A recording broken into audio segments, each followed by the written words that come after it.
Salut tout le monde et bienvenue dans cette nouvelle revue de presse. Prenez votre café, asseyez-vous et venez décortiquer l'actu avec nous.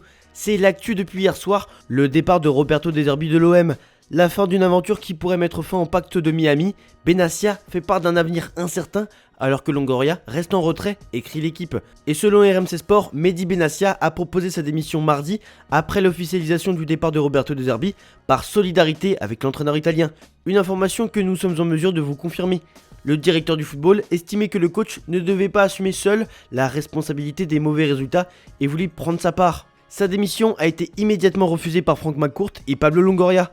Lors d'une réunion avec les joueurs, Benassia a confirmé sa position et les a appelés à se sentir concernés, tout en les invitant à avancer ensemble. Malgré une ambiance morose à la commanderie, plusieurs cadres lui ont apporté leur soutien et il a finalement décidé de poursuivre sa mission. Mais comment De Zerbi a perdu l'adhésion de son groupe ?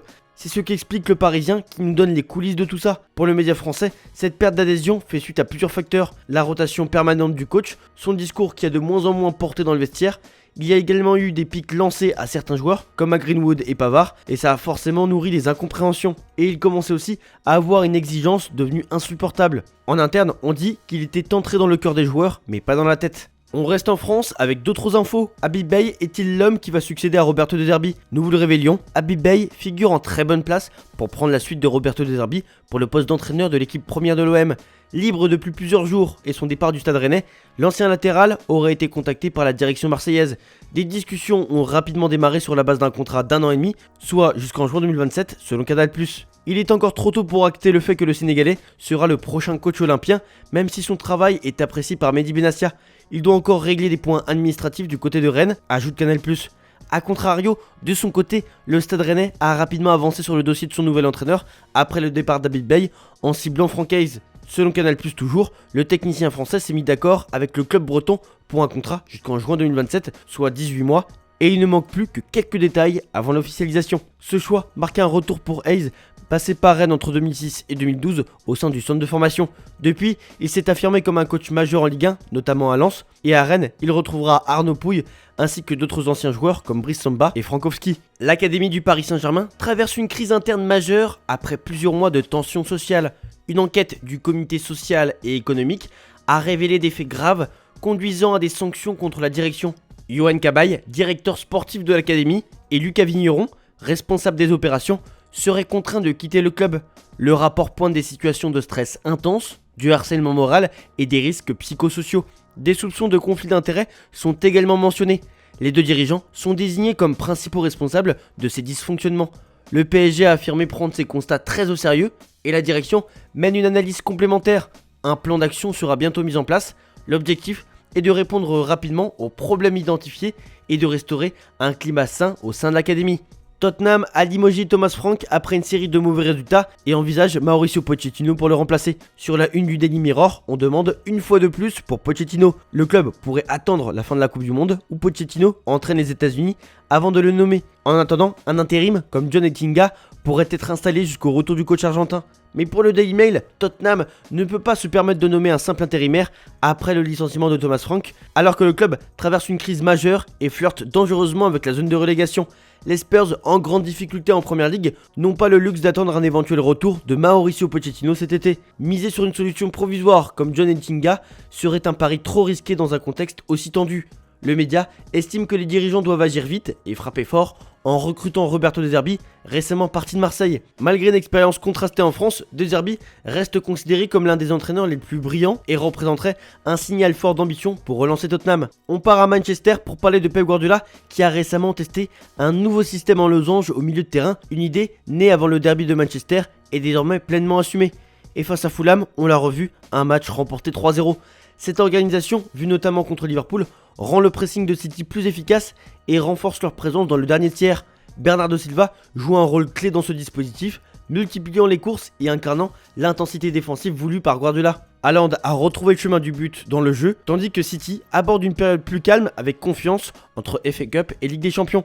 En parallèle, la rencontre d'hier soir a aussi été marquée par des tribunes assez vides à l'Etihad Stadium, symbole d'une inquiétude croissante autour des prix et de l'accessibilité pour les supporters. Dans ce match, c'était d'ailleurs le 5e but de Semenyo avec City depuis son arrivée en janvier. Van Dijk se lève alors que la forteresse de Sunderland est enfin percée. C'est ce qu'écrit le Daily Mail après la victoire 1-0 de Liverpool sur la pelouse de Sunderland. Liverpool est devenue la première équipe à gagner au Stadium of Light cette saison. Sous pression après une série compliquée, Arne Slot savait que seuls 3 points pouvaient relancer la course à la Ligue des Champions. Dans un match fermé et disputé sous la pluie, Virgil van Dijk a délivré les Reds d'une tête sur corner en seconde période. Cette victoire permet à Liverpool de rester au contact du top 5, alors que Manchester United et Chelsea ont concédé un nul. Sans être parfait, la prestation offre un bol d'air frais à Slot et à son équipe dans un contexte tendu. On file en Espagne avec la Real Sociedad qui a pris un avantage précieux en demi-finale de la Coupe du Roi après avoir dominé le match aller à San Mamés grâce à un but décisif de Turiantes.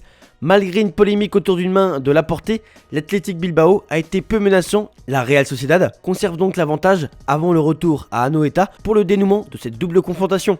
Après 5 ans de tension et de procédures judiciaires, le projet de Super League européenne est officiellement abandonné. Ça marque la fin d'un long conflit entre le club fondateur, l'UEFA et la FIFA. L'annonce initiale en avril 2021 avait déclenché une levée de bouclier des supporters, ce qui avait poussé le club anglais à quitter le projet dès 3 jours plus tard.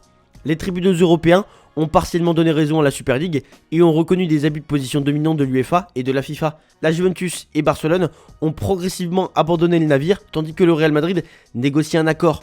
Le projet se termine donc officiellement avec un accord entre l'UEFA et le Real Madrid, ce qui met fin à 5 années de querelle. Suite à cette décision, le président du PSG mais aussi de l'EFC, Nasser Al-Khelaifi, a salué l'accord qui met fin à la Super League et au litige juridique. Il a qualifié la décision de victoire pour tous, mais il a tout de même défendu Florentino Pérez en parlant de sa vision et de son rôle pour le bien du football européen. Al-Khelaifi a insisté sur l'importance du dialogue et du retour à l'unité en remerciant les clubs impliqués, dont Barcelone et Chelsea. Selon lui, personne ne perd dans cet accord et le football dans son ensemble sort gagnant. Toujours dans l'actualité espagnole, il y a le vestiaire du Real Madrid qui est accusé d'harcèlement sur Arda Güler. Le jeune turc ne vit pas sa meilleure période chez les merengues et selon l'un de ses mentors, c'est à cause du vestiaire madrilène. Un mal-être qui s'est vu au grand jour quand il a été remplacé à la 78e minute du match de Ligue des Champions contre Benfica. Au moment de sortir du terrain, le turc a lâché « Pourquoi c'est toujours moi ?» Une question que les caméras ont parfaitement captée. Mais pour certains, Güler est victime d'un mauvais traitement à Madrid. C'est en tout cas ce que pense Serhat Pekmeci, l'homme qui a fait venir Güler au Fenerbahçe. Même si le Real Madrid est un méga club, Arda Güler est victime de harcèlement moral. Il ne s'est pas plaint auprès de moi, mais je savais que cela arriverait. Je lui ai dit d'être patient, le harcèlement venait des joueurs. Il y a là-bas un groupe qui n'a pas réussi à accepter Arda. Malheureusement, ce sont des joueurs qui ont un ego très développé. Arda est très patient et conscient, mais même lui a commencé à se rebeller en pensant « pourquoi toujours moi ?» a confié l'homme en assurant que la toxicité du vestiaire madrilène serait également à l'origine du refus de Jürgen Klopp de venir au Real Madrid. On termine cette revue de presse avec la grosse affiche de ce soir entre l'FC Barcelone et l'Atlético de Madrid. Les deux clubs s'affrontent ce soir pour la première manche des demi-finales de la Copa del Rey avant un match retour dans un mois au Spotify Camp Nou. Le Barça doit composer avec plusieurs absences importantes dont Pedri, Rafinha et Rashford, mais dispose de solutions pour rester compétitif.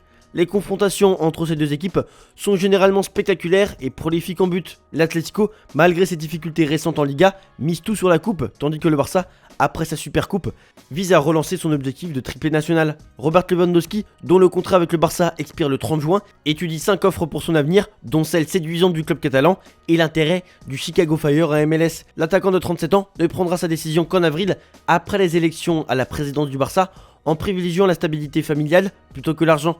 Milan, l'Atlético, Fenerbahçe et des clubs saoudiens sont aussi sur le coup, mais avec moins de certitude. Lewandowski, en baisse de temps de jeu cette saison, reste performant avec 114 buts en 175 matchs depuis son arrivée en 2022. Sa priorité ira au Barça si la proposition de prolongation correspond à son niveau et à son bien-être familial. Voilà, c'est tout pour aujourd'hui. Bonne journée à tous, merci pour votre fidélité et on se retrouve en fin d'après-midi pour le JT Foot Mercato. Ciao ciao.